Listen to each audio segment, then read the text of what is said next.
30 வயசு ஆனதுக்கு அப்புறம் இங்க பல பேருக்கு இந்த ஒரு காமனான சேஞ்ச் ஒன்று நடக்கும். எனர்ஜி கம்மியாகும், ரிகவரி கம்மியாகும் அண்ட் ஜிம் போகணுங்கிற ஃபீலிங்கும் குறைய ஆரம்பிக்கும்.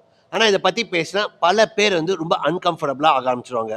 Age bro, motivation bro, mind set ப்ரோன்னு இந்த மாதிரி ஒரு ஈஸியான சொல்யூஷன் குடுக்க ட்ரை பண்ணுவாங்க. பட் ரியாலிட்டிக்குள்ள போய் பார்த்தா அது கொஞ்சம் அன்கம்ஃபர்டபுள் தான். என்கிட்ட நெறைய கிளையண்ட்ஸ் வந்து பேசுவாங்க. அவங்க எல்லாருமே ரெகுலரா ட்ரெயின் பண்ணுவாங்க. டீசென்ட்டா ஒரு டயட் ஃபாலோ பண்ணுவாங்க.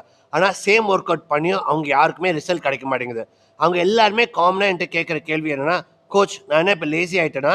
இல்ல இது காமனான ஒரு விஷயம் தானா?" இத கிளியரா நான் சொல்லணும்னா, ஏஜிங் வந்து ஒரு மைண்ட் செட் ப்ராப்ளம் கிடையாது. ஒரு பயாலஜி ரிலேட்டட் ப்ராப்ளம். நான் என்ன சொல்ல வரேன்னா, நீங்க ஏஜ் ஆகும்போது உங்க டெஸ்டோஸ்டெரான் ஹார்மோன் கம்மி ஆயிட்டே போகும். ஸோ அதனால உங்க ரிகவரி ஸ்லோ டவுன் ஆகும். உங்களோட ஸ்ட்ரெஸ் டாலரன்ஸுமே ரொம்ப கம்மியாக ஆரம்பிச்சிடும். ஆனா இத பத்தி எல்லாமே கண்டுக்காம நீங்க 20 வயசுல எப்படி ஒர்க் அவுட் பண்ணீங்களோ அதே மாதிரி ஒர்க் அவுட் பண்ணியிருந்தீங்கன்னா உங்க பாடி புஷ் பேக் பண்ண தான் செய்யும். அதுக்கப்புறம் எல்லாருமே காமனா கம்ப்ளைண்ட் பண்றது என்னன்னா, ஜிம் போனா உடம்பு போயிடும் அப்படிங்கிறது தான். இங்க தான் டிஆர்டியோட கான்வர்சேஷன் ஸ்டார்ட் ஆகுது. டிஆர்டின்னு சொன்னாலே இங்க தான் பல பேரோட திங்கிங் பிரேக் ஆகுது. ஸ்டெராய்ட்ஸ், அபியூஸ், டேஞ்சரஸ் இதுதான் இருக்கிறதுலே பிகெஸ்ட் மித். டிஆர்டிங்கிறது பாடி பில்டிங் அபியூஸ்ல, டிஆர்டிங்கிறது ஹார்மோன் ரீப்ளேஸ்மெண்ட். கரெக்டான கேண்டிடேட்டுக்கு medically supervise TRT energy improve பண்ணும், குவாலிட்டி ஆஃப் லைஃப் இம்ப்ரூவ் பண்ணும், ரிகவரி இம்ப்ரூவ் பண்ணும். பட் ஆனால் இது எல்லாத்துக்குமான சொல்யூஷனும் இல்லை.